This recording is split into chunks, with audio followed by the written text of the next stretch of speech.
83 bado tunaomba tuahirishe. Sasa mheshimiwa, naomba tujiulize na mahakama yako ijiulize. Shtaka hili linasema hivi, mshtakiwa ni mmoja. Itakuwa kesi ya kwanza katika historia ya dunia hii kwamba mtu mmoja peke yake ndio anafanya uhaini. It is the first time in world history one person is being accused, is being charged with treason. Sasa wanasema ni mtu mmoja, uhaini wake aliufanya siku moja, wameitaja tarehe 3 Aprili, siku moja, kwenye mkutano wa waandishi uliohudhuriwa na wanachama, waandishi hapa, kila mtu alikuwepo, umekuwa broadcast live. Maneno anayoita ushahidi uhaini wameyasema. What are they investigating? Wanachunguza kitu gani? Ni kitu gani ambacho kinashindikana? They are taking all this time.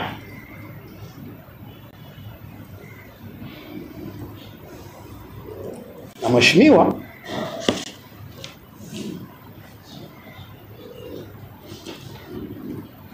actually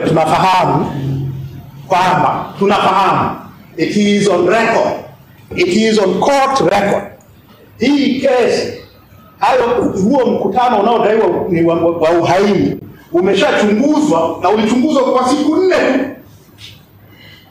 Wameleta shahidi hapa, aliyechunguza amesema nimechunguza kuanzia tarehe 4, tarehe 8, tarehe 9 nimekamata. Ngoja, shahidi amekuja hapa? Amekuja kwenye mahakama na kesi mbili mheshimiwa. Sasa hii ni tofauti na nyingine. Well, they are connected. Yeah. If you want to say they are not connected, they are. No, let us put record clear. Okay. This kesi bado haijaanza kusikilizwa. Sawa. Bado tupo kwenye committing stage. Fine. Yeah. Fine. Nachosema ni kwamba kwenye kesi ambayo imetokana na the same event, the same transaction, the same day, the same person, in fact the same meeting, wamesema ilichunguzwa na mtu mmoja anaitwa Assistant Inspector John. Narudia tena. Kwa hiyo narudia tena. Shauri hili bado halijaanza kusikilizwa. Tupo katika committing stage. Sawa? Nataka tu mheshimiwa iwe kwenye record.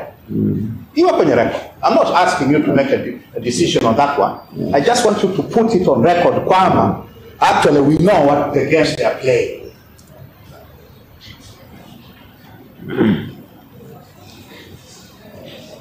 Ingechunguzwa siku 4.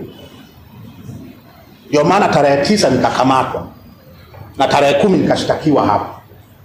Kwa hiyo wanayosema ya miezi 3 baadaye, hii ni nini kama sio abuse of the court process?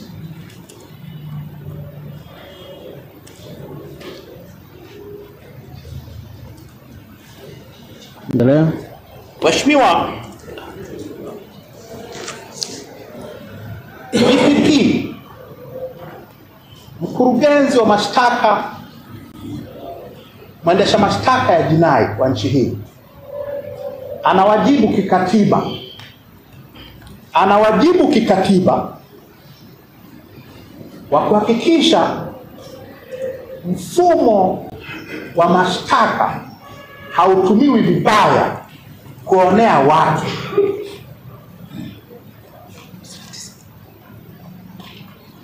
Hautumiwi vibaya kuonea watu.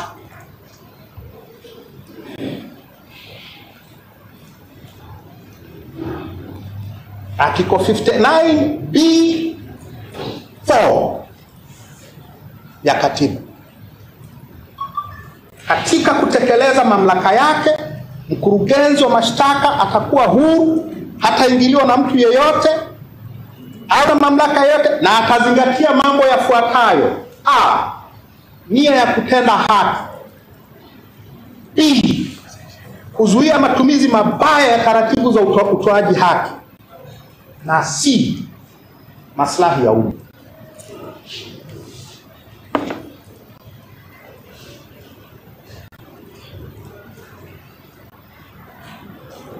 Endelea.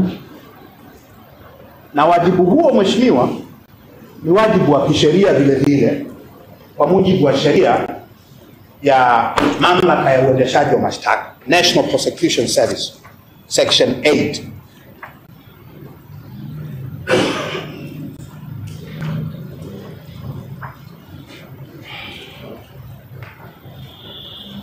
In the exercise of powers and performance of his functions, the director shall observe the following principles, namely, A, the need to do justice, the need to prevent abuse of the legal process, and the public interest. Kama kesi kubwa za uhaini zilitumia miezi 6 na siku 17 miaka 55 iliyopita,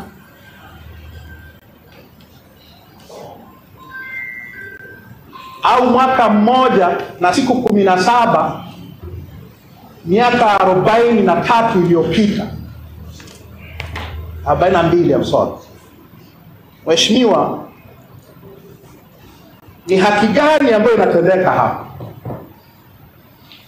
Hiyo nia ya kutenda haki iko hapa. Siku 90 hatujaanza, bado tunaombewa ahirisho.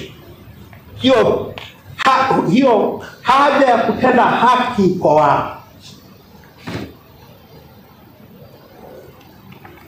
Hiyo haja ya kuzuia matumizi mabaya ya mfumo wa kimahakama, mfumo wa mashtaka iko wapi? Na ni maslahi gani ya umma yako hapa? Maslahi gani ya umma yanayo justify uzembe wa aina hii? Uzembe.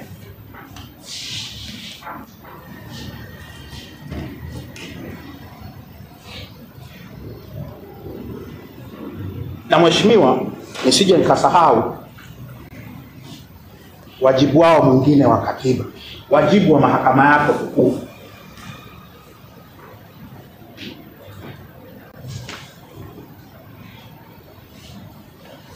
Ibara ya 107 capital A ibara ndogo ya pili B. Yes. Katika kutoa uamuzi wa mashauri ya madai na jinai kwa kuzingatia sheria, mahakama zitafuata kanuni zifuatazo, yaani B, kutochelewesha haki bila sababu ya kimsingi.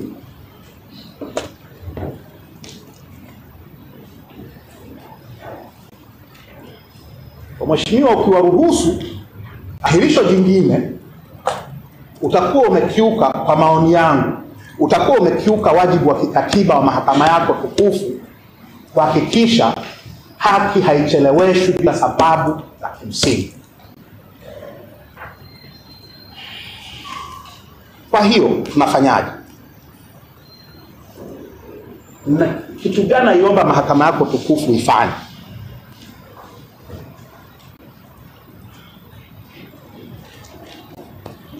Namba moja, Mheshimiwa Hakimu, ninaomba mahakama yako tukufu waamuru mawakili wa serikali hawa waiambie mahakama, baada ya kukaa na hili faili kwa wiki walizokaa nalo, ushahidi unatosheleza? Kama ushahidi unatosheleza, wapeleke mahakama kuu, tukakutane kwa jaji. Hilo la kwanza. Na hiyo ni 245(5). Kama wanaona upelelezi, ushahidi walioupata hautoshelezi, waelekeze mheshimiwa, waamuru. Sio maelekezo, ni amri.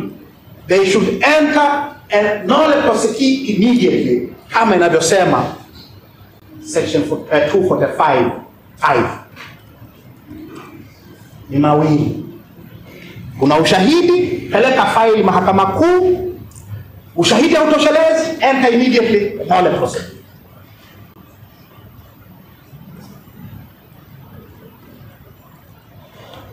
sio ahirisho lingine.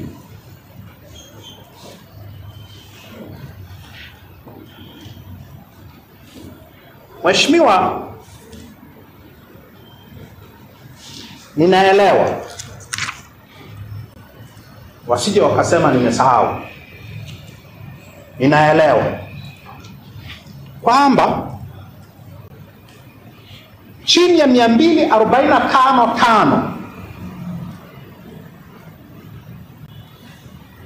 wanaweza, upande wa mashtaka unaweza ukaomba muda zaidi wa upelelezi.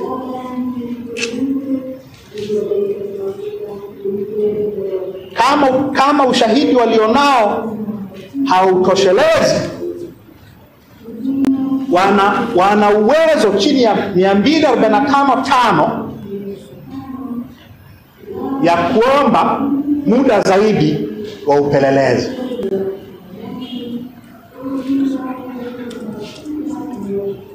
Sasa kuna hoja mbili hapo mheshimiwa, nataka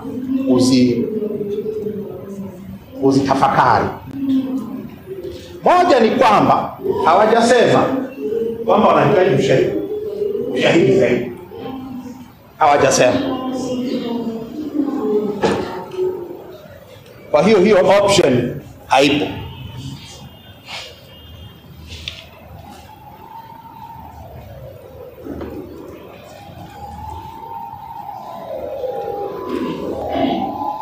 Hawajasema. Kwa hiyo tunarudi kwenye option zile, either an immediate nolle prosequi or information to the High Court.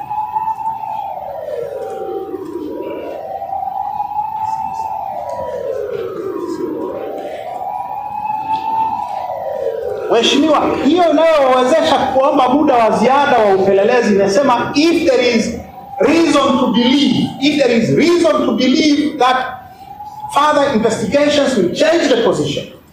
Kama kuna sababu za kuamini kwamba upelelezi zaidi utabadilisha hiyo hali ya kutokuwa na ushahidi wa kutosha, then wanaweza wakaomba ahirisho. Na nimesema hawajaomba. Lakini hata kama wangesema kuna sababu, mheshimiwa, ningekuomba uwaambie wazitoe hapa. They have a duty in law to give reasons.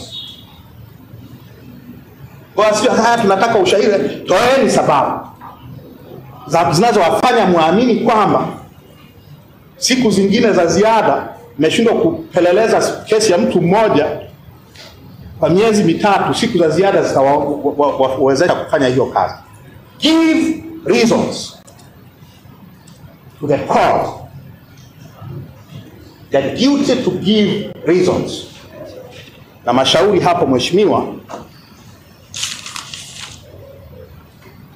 ni Mohamed Jawad Mruj. Mohamed Jawad Mruj, the Minister for Home Affairs. Mohamed Jawad Mruj. Jawad. Yes. Jawad. Yes. Mruj ni Mrouch. Versus the Minister for Home Affairs. 1996 TLR 142. Mr. Justice Makanja. 142. Na kesi ya pili mheshimiwa ni Tanzania Air Services Limited versus the Minister for Labor and others. Dia tena. Tanzania Air Services Limited versus Minister for Labor and others, and two others. 1996 TLR 217. Jaji kiongozi Barnabas Albert Samata.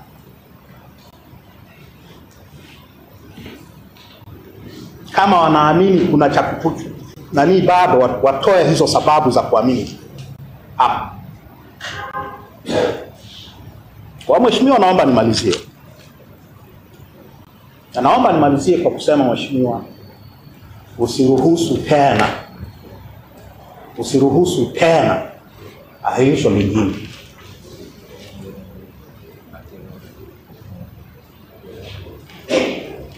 Wamemkamilisha ushahidi kama walivyosema, watuambie unatosheleza. If yes, information high court. Kama ushahidi haujakamilika na hawajaomba kuendelea kupeleleza,